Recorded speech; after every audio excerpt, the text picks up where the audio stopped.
room service. If I like, I order twice. Hibachi, got the gravy on the rice. Rolling in Mexico. Welcome into another edition of the Steelers Sunday Night Q&A. My name is Jeremy Betts. Thank you for tuning in, everybody. I'm sure we will get a good crowd in tonight. Preseason, it's a wrap, ladies and gentlemen, for the Pittsburgh Steelers. The final preseason game for the entire NFL is going on right now. It is Commanders. It is Patriots. I don't know if you're tuning into that one. I am not, because I am here on the show with you guys tonight, and I've got a fun guest. Anytime I get to have Tate on the show, it's a good time. Tate, welcome in to the Steelers Sunday Night Q&A. How you doing tonight, man? Unmute yourself before you get started here. If I was with Big G, I'd be fine. Sure would. I'm trying to get my hypercycloids to the front. There it is. There we go. Now that's an elite hat right there. Yeah, man. I've worn it a couple times on a couple of the shows. It sits here on my desk, so it's easy to grab and put on. Nice. There you go. But yeah, man, looking forward to just chopping it up Steelers talk with you, man, having some fun with it. We kind of got into some of the Steelers. So I just got done with the Know It All podcast. Some of the people that I'm sure have been in a live chat were on there with us too. Sure. So they know we got briefly into the Steelers and the 53-man roster with me and Big G. But, you know, it's nice to be home in a safe space where this whole show is dedicated to Steelers. Yeah, man. It's always so much fun to just kind of chat through the week's happenings, what we're expecting moving forward. And this is a fun one too, because now we've got a 2-week break here, right? There's going to be a lot. If there wasn't speculation already as to how the Steelers are going to perform when they actually hit the field for real football in week 1, it's going to ramp up to 110 at this point. So I'm excited to talk through it. I think, there were obviously some concerns throughout the preseason with performances, especially for the offensive line from the first team offense specifically. I want to know, Tate, are you somebody who puts a lot of stock in preseason action, or do you take it with a grain of salt, or do you really not care at all? Let's just get to week 1. What's your take on preseason first off, before we talk about anything that transpired or went down? Well, as it would happen to be, I just got done saying on the last podcast that preseason football is for individual evaluation. Yep. And seeing how different pieces fit together, work together, who can do what, who's multiple, who can do different things. And it helps you make the 53-man roster if you can do more things. So I don't really look at it as like the performances against the Texans and the Bills. The offensive line was really not good in either game. It was maybe a little okay in the first game against Houston. But, you really can't get a grade if you don't get those players that are starters, those players that you drafted to be high pedigree guys to build continuity and work together. You're just putting parts and pieces in to see how they do individually. So I never put a whole bunch of stock into the preseason. Even though we finished 0-3, I'm not worried about it. I don't think that will have any reflection on how we go into this season. I really agree with you. And I think it's actually quite an interesting dynamic to sit back and look at the dichotomy of 2 preseasons in a row here when you talk about 2023 and all the hype, because everything was just operating so smoothly last year in the preseason, and the Steelers were taking advantage of first team defenses. When the first team offense was out there, they were winning every preseason game, and it was hard to not get too over excited about it. And now the flip side is happening this year. 0-3 in the preseason, really sloppy stuff that we've seen throughout the first 2 games specifically. And then this third one was a little better. And then the second half kind of happened. It's preseason football. And, I just sit back and I think about all the times that we take stock in things that just don't matter. And to me, it's just a reminder to sit back and say, okay, once the season starts, that's when the true colors of the Pittsburgh Steelers will show themselves, and the black and gold will look however this iteration looks, no matter what happened in preseason. So I think you're absolutely right. Individual evaluation is the goal of the preseason. The collective group has to come together based on individuals, and that's part of the evaluation process. So once that gets done over the next 2 days, really, because cut downs are happening on Tuesday, that's crazy that we're already there, and it's going to go from 90 to 53 in a heartbeat, and so much going to go down between now and then. I do want to bring up our super chat here from Dennis Povlak. Dennis gives us $2. Thank you, Dennis. And he has some good things to say about Tate. Tate, the second hardest worker in podcasting. And I think he clarified later that Jeff Hartman has to be first. How do you feel about that, Tate? How do you feel about coming in second place to Jeff Hartman? Hey man, Jeff runs FFSN, man, and he does a solo show 3 days a week on the audio podcast, audio platform, and then he doubles back and does the preview with Dave and Baz. So he's pretty busy. But I mean, I appreciate Dennis, and we call Dennis the quad father on the homies because he's the quad father. He's always dropping $5 super chats. We really appreciate him. So he was just on the Know It Alls podcast too. So shout out to the homie Dennis. Dennis, man, we appreciate your support as always. We appreciate you being in here. The quad father, I like that. I'll remember that for next time. Oh yeah, he's the quad father. That's his nickname. Okay, I'll be dropping that next time. Dennis, I didn't know you, man. I didn't know your game until now. All right.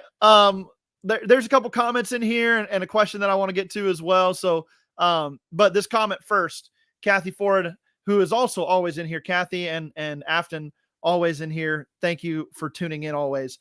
More questions than answers for me this preseason. That's okay for me. I think the answers weren't going to come anyway until the regular season hits. And to be honest, Tate, we won't get the answers right away anyway. There's going to be a lot left to figure out throughout the first couple weeks of the season. I agree, Betts. I agree with Kathy, Mama for it. There are more questions than answers this preseason, I agree, but I think the answers are in the building. Yeah.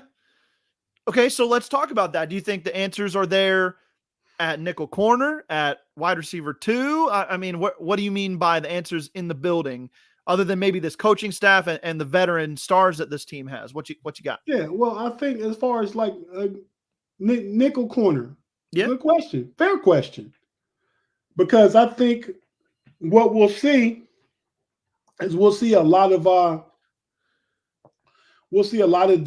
Deshaun Elliott dropping down to the nickel, to the big nickel. Until the goal is to hang on till Cam Sutton gets back. So Cam Sutton's in the building. He can't play right now, but he's in the building. So coming down that tough stretch of games, the last half of the season, Cam Sutton will be back. I think now we have a mix between Beanie Bishop and Thomas Graham. Mixed in with Deshaun Elliott. So those guys, Bishop and Graham, will have to get all the snaps because Elliott will take some of the snaps. Yeah, if not even most. So I think we're okay with those three playing nickel corner until Cam Sutton comes back.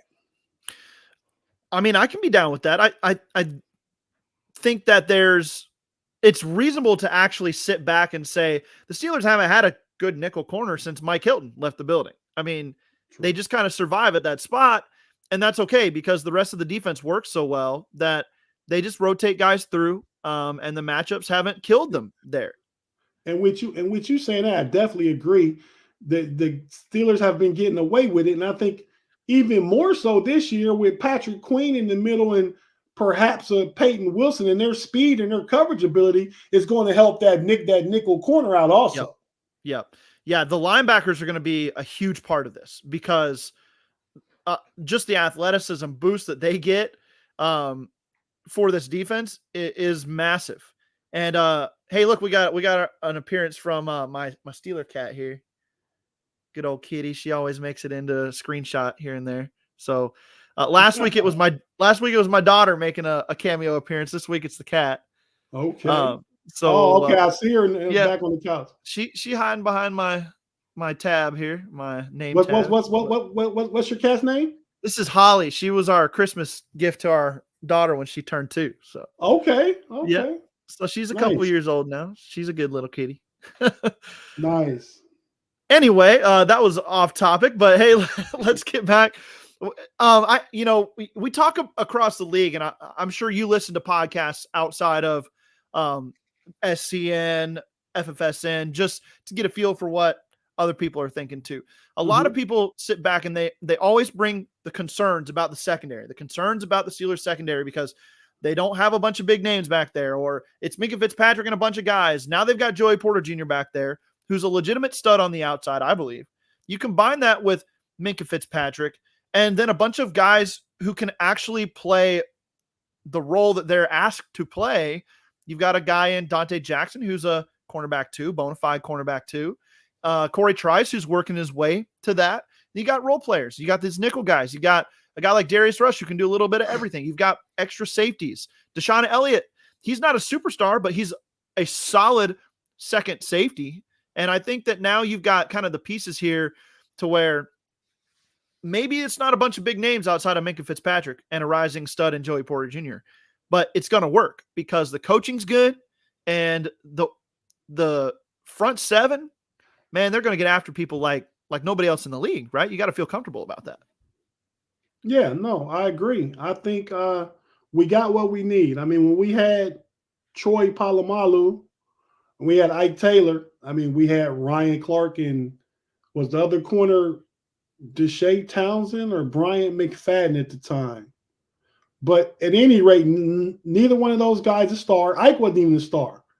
I mean, Ike was a great corner in the Steelers franchise history. You know, probably third to Mel Blount and Rod Woodson as far as corners go. But we had Troy and we had players that fit. I think Deshaun Elliott is going to be the Ryan Clark to Minkah Fitzpatrick's Troy Polamalu, and it's going to work. I think Dante Jackson is a really, really good number 2 corner. I mean, we talking about like 4.35 speed. Yeah. He keep up with the fast guys.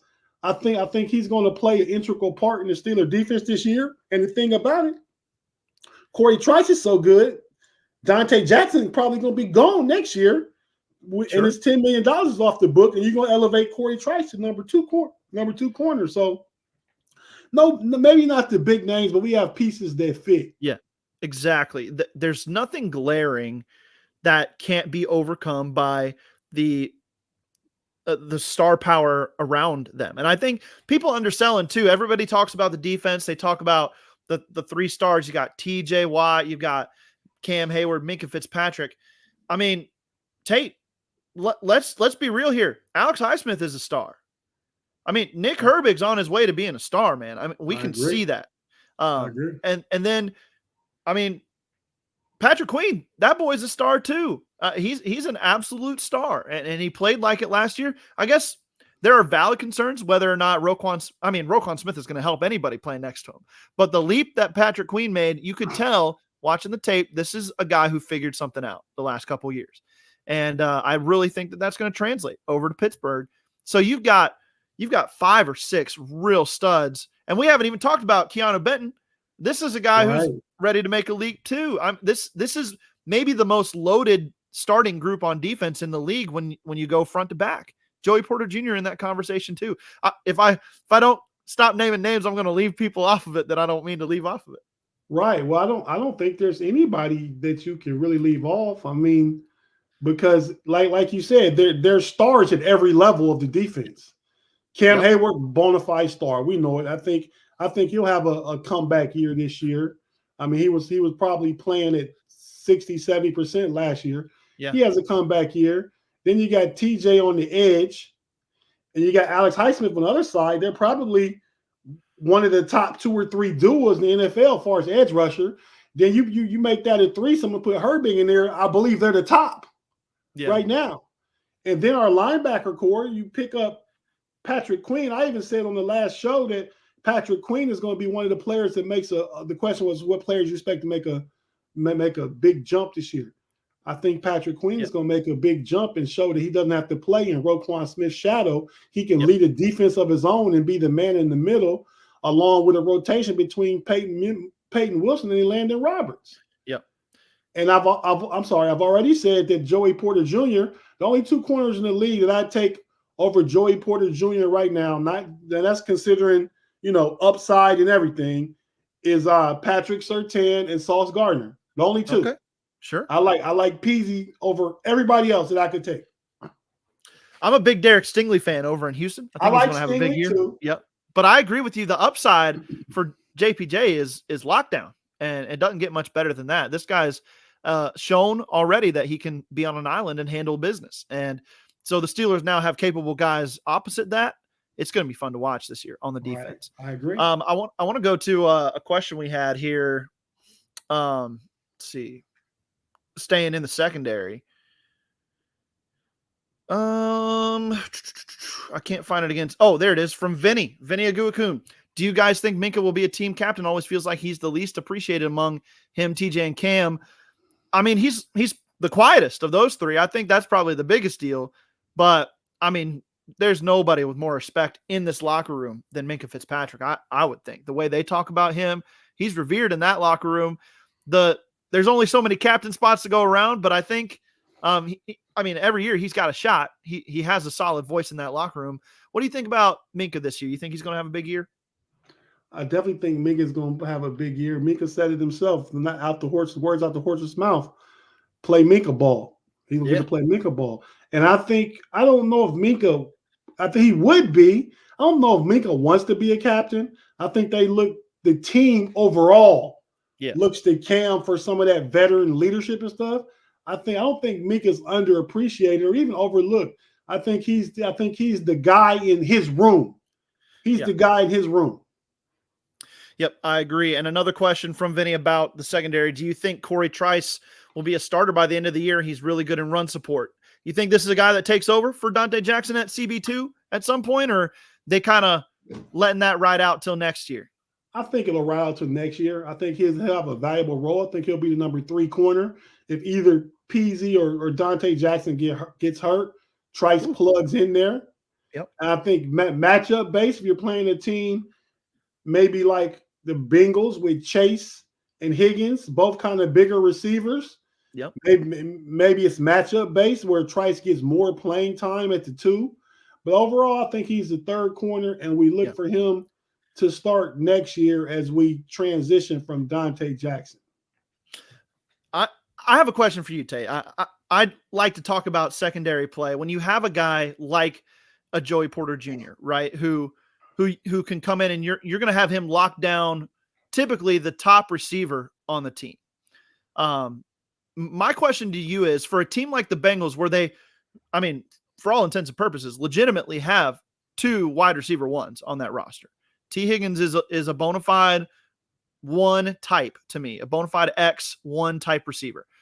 Would it make sense to you to maybe have a guy like Joey Porter Jr. play the man up on T. Higgins and then play bracket on the other side on Jamar Chase, where you get a safety over the top and you're really messing with the quarterback's eyes if he wants to go to his number 1 guy? Or do you feel it's better suited for the Steelers to just try to lock down that number 1 guy and then flip that coverage to the other side?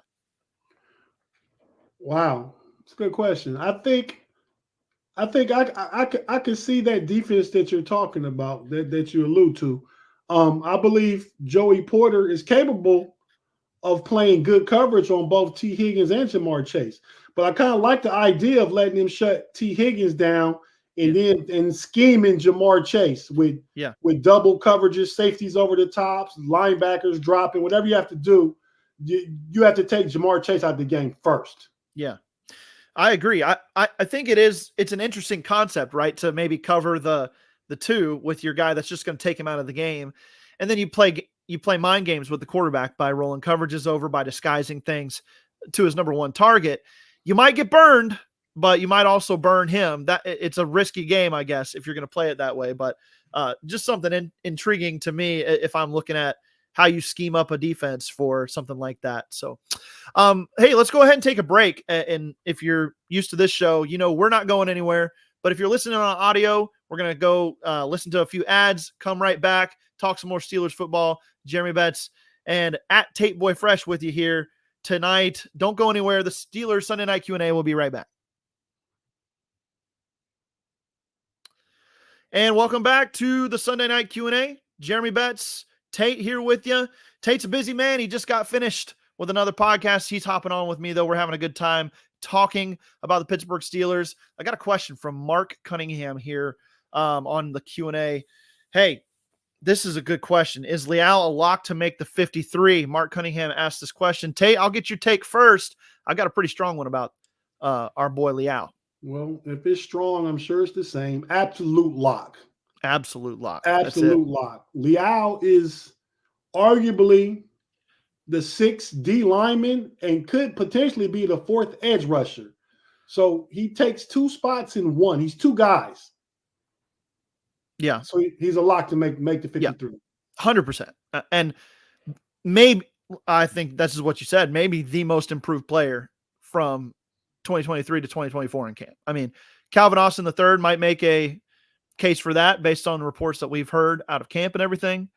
But man, Leal's been on fire. And I don't know if you saw it, but actually on the interior, I really liked a couple times in this last game, just quick penetration. When he beats a guy clean, he beats him bad. It's ugly for the offensive lineman. He was making some of these second team offensive linemen for Detroit look silly out there. And then he gets out on the edge, and I don't know about you, but I like that bull rush. I really like what he's got. Doesn't have a deep bag of tricks out on the edge, but he does a good job getting tackles in the lap of the quarterback and making that pocket feel real small. I think he's a great piece for this defense if he can continue to play at that improved level that we've seen. Yes, I completely agree. He's a freak of an athlete. He's not Myles Garrett, but he was the guy at Texas A&M after Myles Garrett. And they moved him all over the place in that defense at Texas A&M. And when he got to the Steelers, he never really had a home, as far as position-wise. Yeah. I think this year he took this offseason seriously because he knows this is like the last call for alcohol for him. So this is 2 a.m., right? 2 a.m., yeah. He came in ready to play, and he showed up in training camp, and now he's developed a role where they can use him in both places. So I think that really works for him. Here's a fun question from John S. Adding to the Leal situation, would Leal be a trade candidate in your eyes, Tate? I don't think he's a trade candidate. This is the last year of his rookie deal. Yeah. So I think if it's cheap labor, they keep him all this year no matter what. Now, whether they re-sign him next year or not, I don't know. But they don't trade him this year. They use him for everything they can get out of him.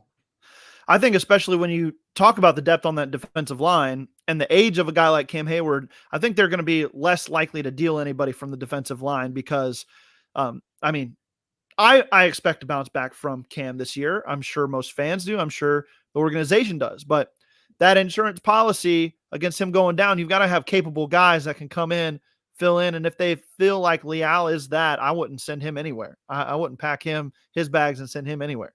Agreed. So, all right. Kathy asks, what about Loudermilk? Will he make the team? Seems to be playing much better this season.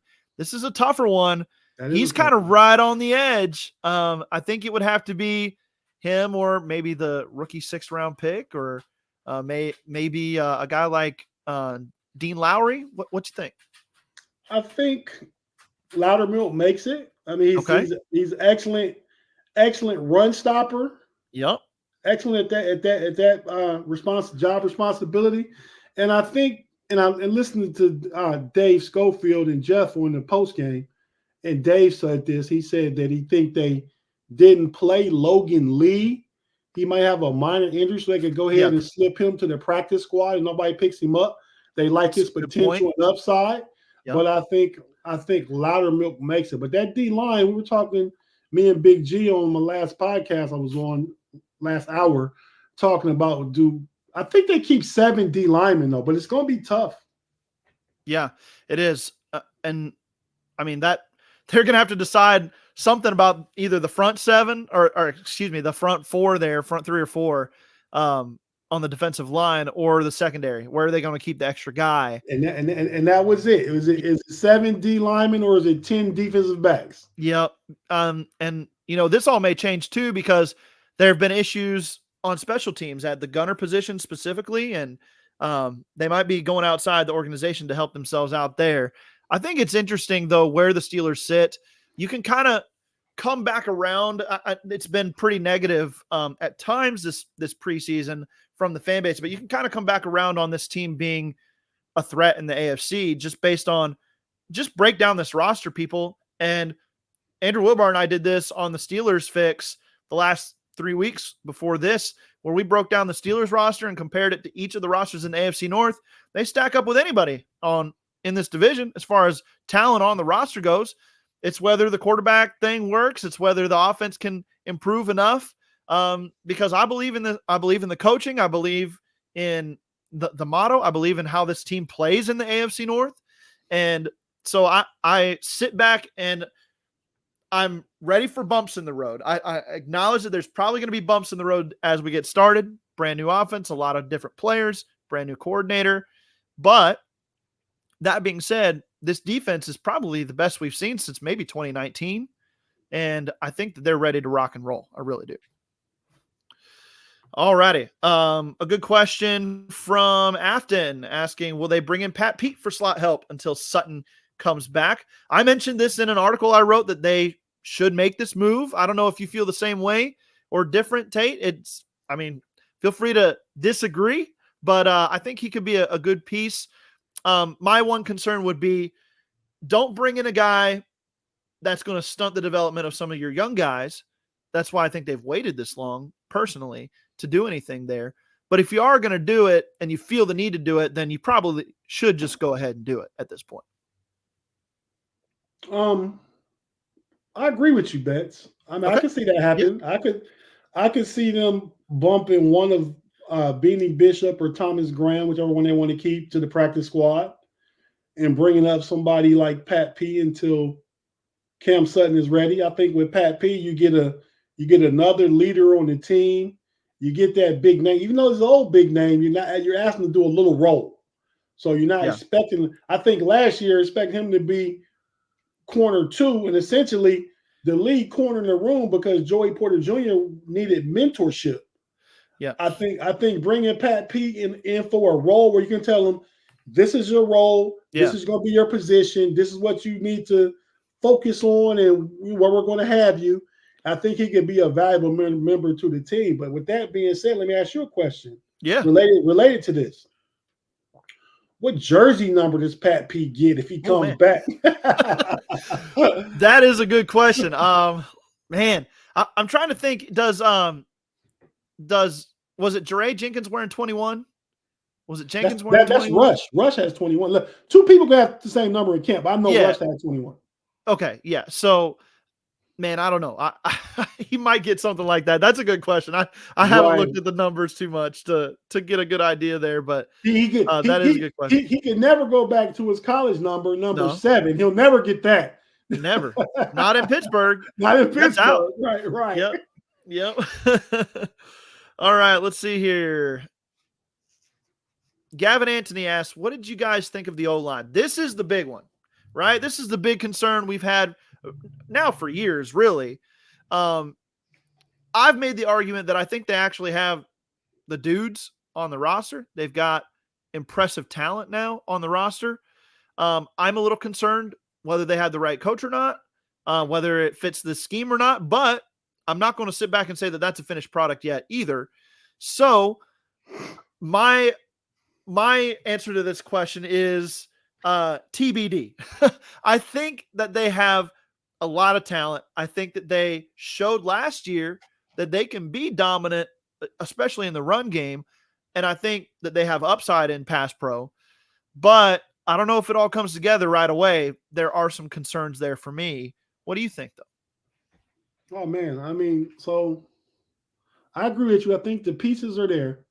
And when I say the pieces are there, we're talking about Broderick Jones at left tackle, Siamalu at left guard, Frazier at center, James Daniels, and Fontana.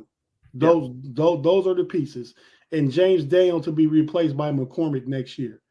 I'm not going to blame it all on Pat Myers. I think he's a good coach. I think the development and the way Broderick Jones played going towards the end of last year and the run they were run blocking. Yeah, he can get some of the credit for that. He's no Mike Munchak. Don't get it twisted. Sure. And I think when we talk about position coaches, we talk about off the line, we compare everybody to Mike Munchak. Yeah. But I think Pat Myers is a good coach. I think they're a talented line, but as in all lines, they're young and they have to have time to coalesce and build a rapport and come together. And my thought with that is just throw them in there, let them take their lumps. They'll be okay eventually. Yep, absolutely. And I just wanted to acknowledge real quick the sad news that came out today about the Ravens offensive line coach passing away after being hospitalized last week with an acute illness. That's a big blow to that team, obviously.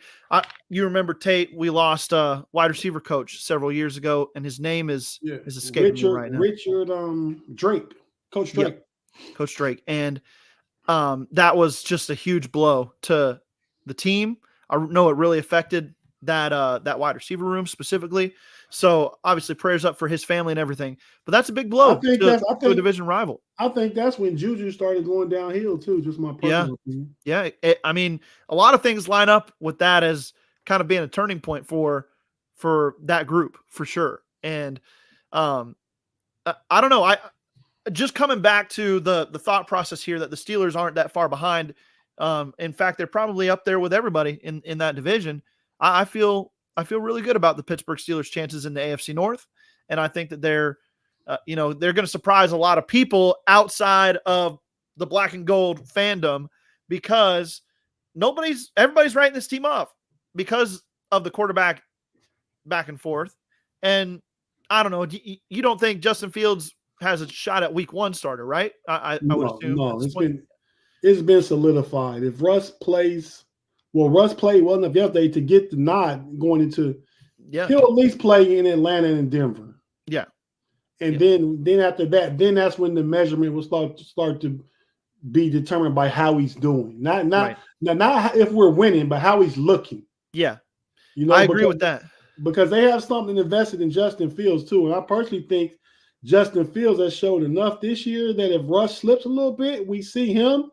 And I've already said I think he'll get a 2-year contract at the end of this year. He'll be our quarterback for the next 2 years until we can see what else he has. Sure. It makes a lot of sense. And I think he would be willing to do that too, especially if he has kind of like a half year of games played and just kind of getting his feet under him and didn't really earn himself a massive contract or anything like that based on his play. And I think of all teams in the league right now, we've seen it already. It's a proven fact. The Steelers can win with poor quarterback play. They just can because of this defense, because they know how to muddy it up for the other team and make things difficult. And all you need is maybe one big play. And I mean, Russ can give you that one big play through the air with a beautiful deep pass.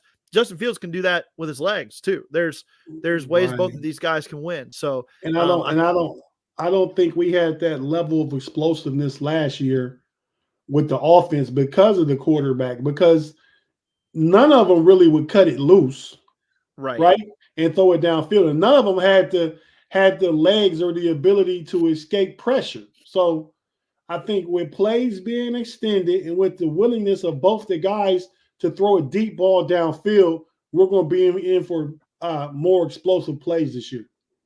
I agree, and I'm excited for it. I really am.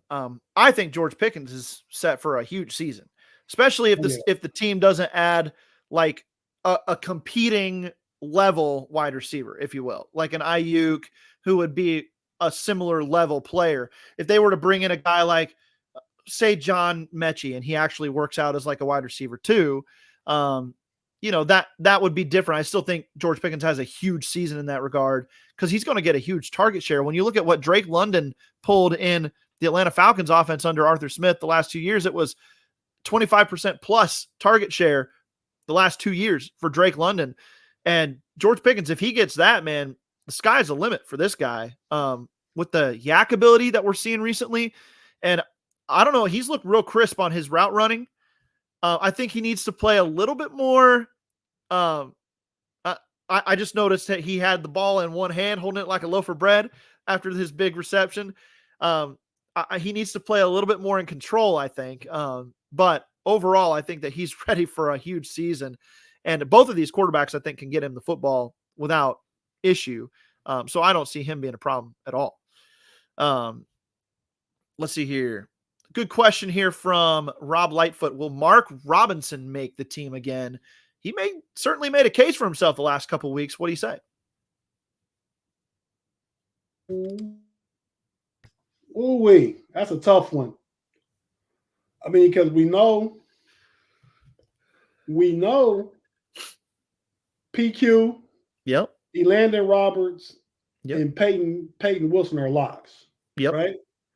I don't think they keep more than 4 middle backers. I think if they went over on the backers, I think they keep a 5th edge. Okay. So I think it comes down between, and we know that my guy on injured reserve, Cole Holcomb. Yep. We know Cole Holcomb is lurking. Now, whether he makes it back or not, when he does, the 4th guy is gone. Yeah. So, but I think it comes down to Mark Robinson and Dirty Red. It does. Yep. And which one they can provide enough value on special teams to make the call for what they can do on defense, right?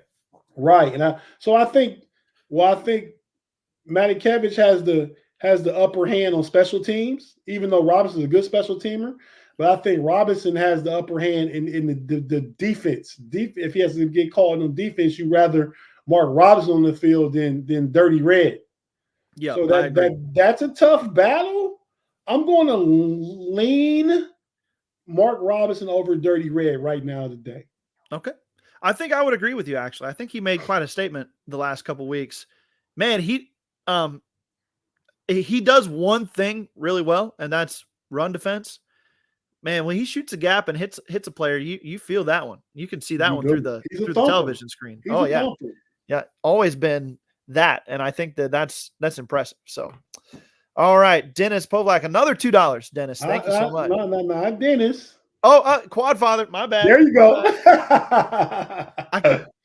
Quad Father, my bad, man. I keep mislabeling you now. That's my bad. Dennis the Menace. It's not that. No, it's Quad Father. Thank you again, Quad Father, for the $2 and top 10 defense guaranteed. Man, I'm willing to make that bet. If that was something you could bet on FanDuel, I'd be making that bet. What do you think? Oh, I think they're a top 5 defense this year. Yeah. And we've already talked about the defense. I mean, outside of yesterday's second half where they put in guys that are going to be delivering your FedEx packages next week. I mean, and they gave up 240 yards in the second half. The defense held Houston to 20. Yep. CJ Stroud got an early touchdown with a broken coverage. Then the next week they held Buffalo to 12. And the defense had 5 sacks in the first half yesterday. And Detroit was down before you put in the delivery drivers. Yep, I agree. Here's a good question. I think the defense only gets better. I agree. They were 6th in scoring last year. They were 21st in yards allowed. I think that yards allowed number comes way down. I think they're stingier. But I also think the scoring, that could go down too. And they're going to be closer to top 3 or 4 in that category easily. I have really high expectations. I wrote an article for Steel Curtain Network probably a couple months ago predicting the top 10 defenses. I think I had the Steelers 3rd behind maybe the Jets and the Browns, but they're going to be up there. They're going to be real good again this year. Let's make this our last question here for the night. And then we'll kind of just to close it out here in a second. But Rob Lightfoot asks again, how many wide receiver do we keep? Who's out, Quez Watkins or Scotty Miller? It's always a tough question every year. Are they going to keep 5 receivers or are they going to keep 6? I think in Arthur Smith's offense, you might see a tight end take the place of that 6th receiver. I really think they could keep 4 tight ends, But I'd like to get your thoughts on this too. And I think Scotty Miller makes this team. I really do. So that is my take. If Scotty Miller is probably the final wide receiver on the list. George Pickens being one. I'll just list them off for me. George Pickens is one. Van Jefferson 2. Where's my camera? 2. Let's see. I keep wanting to say Scotty Miller, but it's Calvin Austin. It's going to be 3. Number 4 there. Man, number 4 might be Scotty Miller. Number 5 might be Des Fitzpatrick. That boy's been playing good football. I don't know, man. Did I miss anybody there? I think they only keep 5. I don't think you did. I think 5 is the number 2 unless they make a move. And I do think the Steelers will make a couple of moves before the season gets started. I agree. I think it's both in the wide receiver room and the DB room. Yeah, Roman Wilson, Big G, Wilson. Put it in there. Roman Wilson's the guy I forgot. I knew I was forgetting somebody. So Roman Wilson over Des Fitzpatrick, but I think Scotty Miller makes this team for sure. See, as the 5th wide receiver. I think Des Fitzpatrick over Scotty Miller. Okay. And both those guys are the 5th or 6th. If they keep 6, they'll both be there. They keep 5, then you pick Miller and I pick Des Fitzpatrick. Okay. And I think just because from a special teams perspective on punt teams and kickoff teams, his value is more. That's a very good point. Yeah. He's 6'2", 215, big body receiver. If you got to go to your 5th receiver, I think you like a big target. I mean, I think Calvin Austin and Roman Wilson have the speed element. So, I mean, it's close, but I go with Des Fitzpatrick as the 5th, and I do think they could keep 5 wide receivers and 4 tight ends this year. Yeah, they really could. They really could. I think the 4 tight ends thing is basically a lock, in my opinion, based on how this team plays football. A lock? Yeah, I want to lock that up. I want to lock that up right now. So who's the 4th? Is it Michael? What's his name? Mikhail? Yep. Michael Pruitt. Pruitt, or is it Rodney Williams, the 4th? It's Michael Pruitt, man. Okay. I think it's Pruitt. Yep. I think they keep 4 tight ends, and you've got Connor Hayward the 3rd, and you've got Michael Pruitt the 4th tight end. And based on how this offense operates, that to me is a lock. So I could be wrong, but I think that's how they want to play football. You think Rodney Williams will slip on the practice squad and they'll be able to keep him?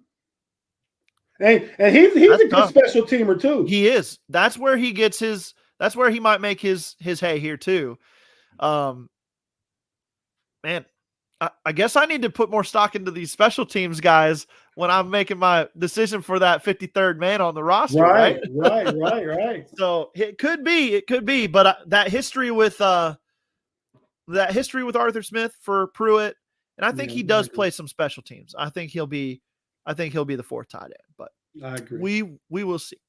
I like Rodney Williams' upside though. I do too. Yeah. And he, man, just plays his butt off every play. He's just a hard player. So Dennis Polak, $2 more. Arthur Smith found some future employees. Quadfather, thanks again for another $2. And you see why we call him the Quadfather? This boy keep dropping the money. I think that's like his 4th super chat this show. So he's made his quota of the quad. There you go. Quad times 2. He's a octa father at this point. Oh man, Tate, it's been fun, man. I want to give you a chance to shout out what else you do. The know-it-alls. I see it on your shirt there.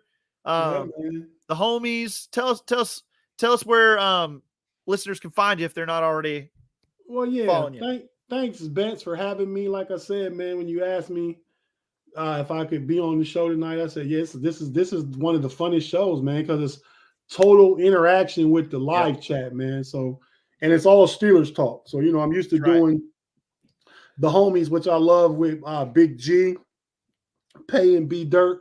The first show we try and talk about is Steelers centric. Sure. But we also talk about the AFC North. So, we got to take some of those questions and hear from B Dirt and Pay about the Ravens and the Bengals and, Like me and Big G said, we like to get out of there and get on Pump Your Brakes, which is on Wednesday night with Shannon, the Triple OG, and talk all Steeler ball. Friday night after the homies, we have the homies OT where it's overtime, but it's really a free space about anything pretty much sports related. We talk about it all. All the NFL teams, NBA, baseball, MLB, whatever you want to talk about. On Sunday nights, we have the Know It All podcast. That's it. Sunday nights at like 6:05. Check that out. It's a great show. We have a lot of fun with that one. And I do for the FFSN, I do myself and Big G and a couple other guys. One of the Cleveland Browns guys, Noah Olsen, too. He's on the little tiny fanatical elves channel. And he does that. We do Cleveland Cavalier shows together. We do the Cleveland Cavalier for Fans First Sports Network. So one of those places you'll catch me. Check us out.